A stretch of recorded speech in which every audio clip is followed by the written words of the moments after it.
real quick before I forget, this is that book, COVID-19, The Great Reset by Klaus Schwab.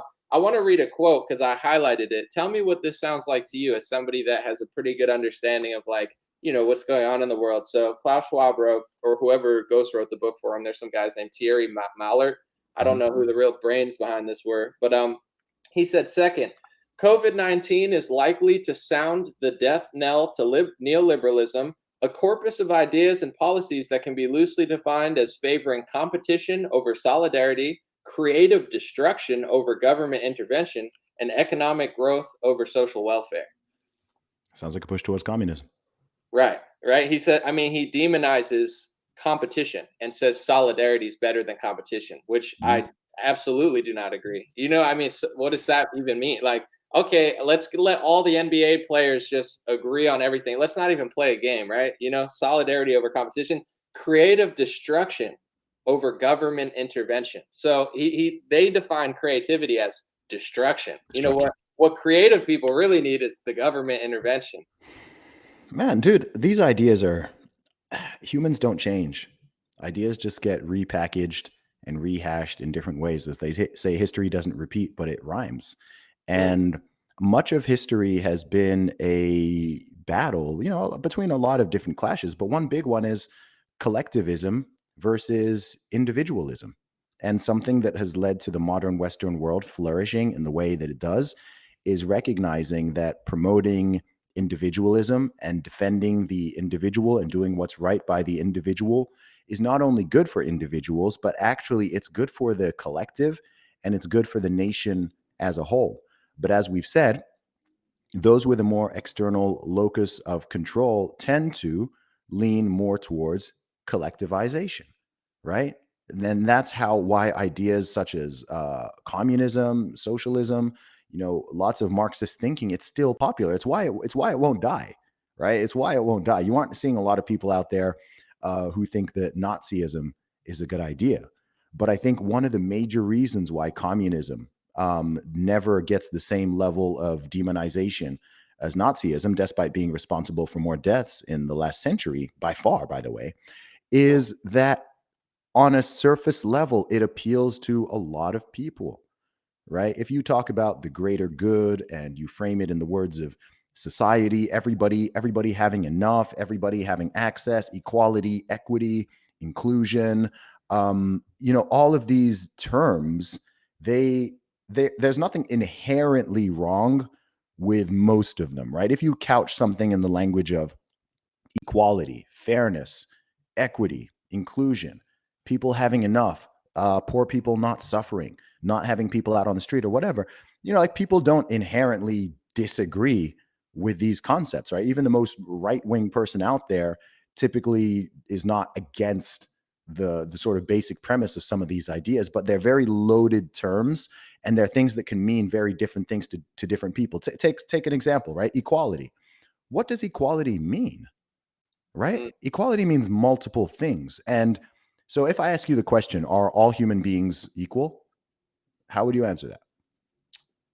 5 years ago, I'd just say yes, of course. But now I would say, we all bleed blood. I think everybody deserves the right to do whatever they want. But no, we're not all the same height, right? We're not all the same weight. We don't all have the same color. So Hmm. we're unique. We're different. We Hmm. have a lot of similarities, but no, we're not completely all the same, right? That's Yeah. not. So in one hand, we are say a Christian perspective, in terms of people being equal under God, everyone's life having equal sacred value.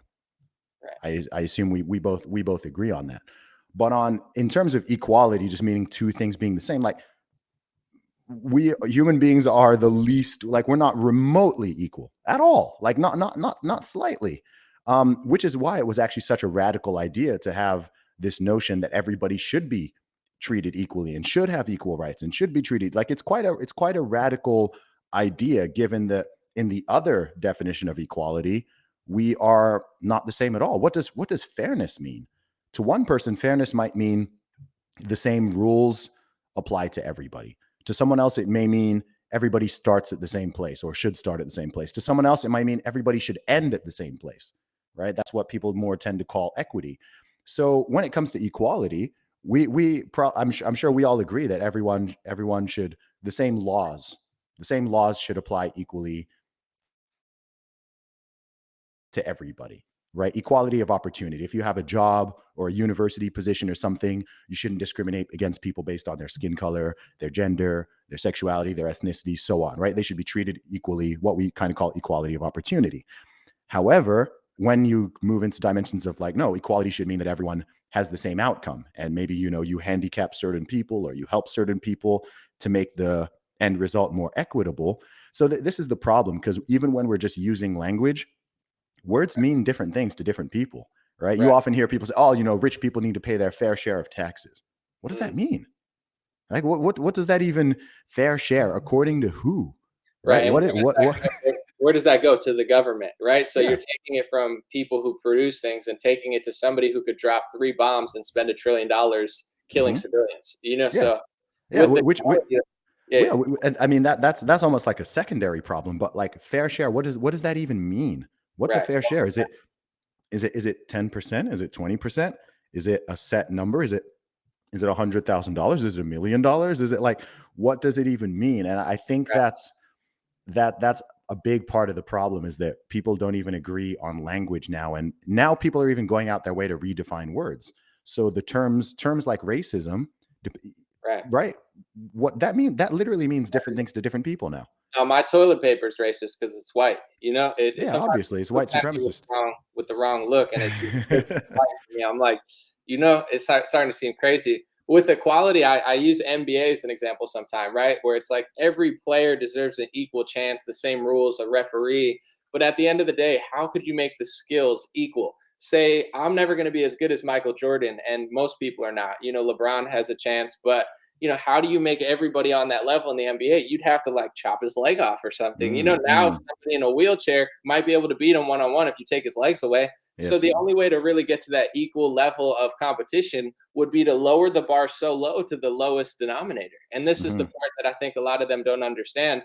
And also, when you read the Communist Manifesto, I have it, highlighted. I don't have it around me, but they have these like 10 set of rules that are like, this is the most important. They always talk about no private property. So Hmm. taking away private property and letting the government basically be authoritarian, I mean, that's a red flag. Also, they talk about total control of communication, transportation. To me, it doesn't read. I read it open minded, and I was like, oh, maybe I was. This is just a naive perspective. But when I Hmm. read it, it didn't feel like a workers' revolution, and it just falls flat.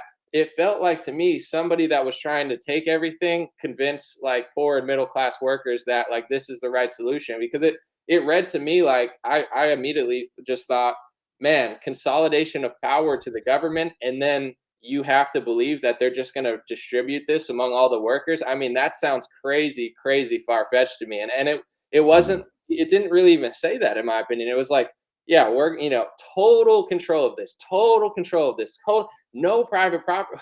Who's in charge? Who's going to distribute that to everybody? And at what point does someone not listen? And what happens when someone doesn't listen? I mean, there's a reason it's never worked. Is because it's I would say it's authoritarianism with no moral or Christian principle. Not that I think authoritarianism works, but it's like you're taking the worst ideology of control and Hmm. mixing it with like a godless, zero privacy, zero moral, in my opinion, boundaries that usually keep humans in check over the course of a couple thousand years.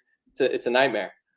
It is, man. And a lot of people also are driven by resentment, and that's something that I don't think is talked about often enough. And you know, and you do see this more on the left side of the political aisle, and you get people who, they hide their hatred of the rich and their hatred of successful people as love for the poor or love for the disadvantaged.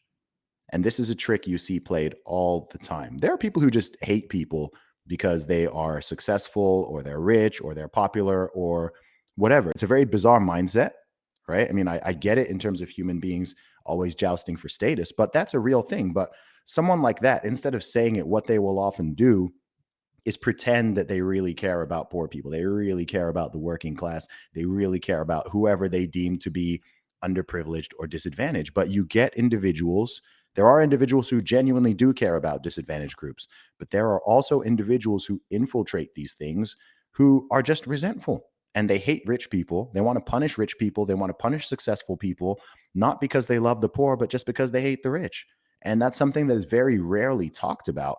But you see it all the time. A lot of what some people do is based on resentment. It's based on a desire to seek vengeance. It's not based on a desire for equality or fairness, compassion, kindness, anything like that. It's jealousy, envy, vengefulness, resentment, and it's a shame, but it's something that you see a lot, and people like that are often drawn to certain ideologies or political ideas because it allows them to mask it as compassion, so they can go around and virtue signal and act as if they are, look, I'm going to go put a rainbow flag, hashtag BLM, Ukraine flag, get vaccinated. I'm going to go put all that in my bio, and now I can be an asshole.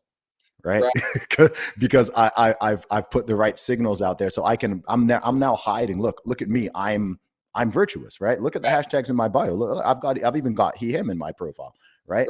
And then those will be some of the most angry, aggressive, resentful, unkind people in the world because they're not acting off of kindness and compassion. They're acting Shut up, off of Zuby. resentment. I'm spreading love. We're spreading love. We're spreading love. Shut up. This is what love feels like. You're like, dude. Feel the love, man. Feel the love. I like the old school hippies where they're just, hey, man, Yeah. I'm a hippie. Go to hell. I'm like, you don't even believe in hell. They're like, you there, then I won't believe in it in 5 minutes. No, you nailed it. I wanted to get your take on Russia and Ukraine. Like, what do you think about that? Because thank you, everybody, for joining me. This is the Dream Rare podcast. God is great. We're going to have a great time leveling up together, learning something new, I hope so. Laughing a little, having great conversations. This podcast is self-sponsored by DreamRare.com. So pick yourself up a Made in the USA hat or a shirt at DreamRare.com to help support the show. It's up to you. Really. Also, thanks to everybody at Patreon.com/RareTalk. Become a producer at Patreon.com/RareTalk to help keep this stream independent. Okay, that's enough. Who's ready to start the show? I really hope we don't get censored for saying this, but whatever.